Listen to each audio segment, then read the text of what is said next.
بچه‌های عزیز، امیدوارم حالتون خوب و خوش باشه. زور داشتم با پدرم حرف می‌زدم که گفتم پدر جان، گفت بله. گفتم بلد هستی که یکی از به اسم مستر بین که با قیافش تو یوتیوب میلیاردها پولار در آورده؟ گفت فکر نکنم همچین کسی باشه. گفتم چرا؟ مستر بین یک شخص بسیار بسیار بزرگی است تو یوتیوب. گفت خب. گفتم چه ربطی به تو داره؟ گفتم منم میخوام از قیافم فیلم بگیرم بذارم تو یوتیوب. دیدم چپ چپ نگاه میکنی. گفتم چرا اینجوری نگاه میکنی؟ گفت اگه تو قیافه تو بذاری تو یوتیوب باید مالیات بدی. دیدم حق داره میگه. با قیافه من اگر بذارم تو یوتیوب باید مالیات بدم به یوتیوب.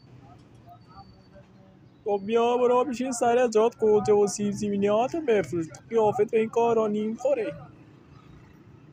بهش گفتم پدر جان منو اینجوری نگاه نکن. من این فیلم ها میذارم تو یوتیوب و خود مستر بین این رو میبینه. اگه مستر بین این فیلم ها ببینه و تو لنکروز میده. گفت بشین تا واسط بفرسته. و اینجوری شد که زایه غمگین برگشتم سر کارم که سیب زمینی ها گوجه و خربوزه و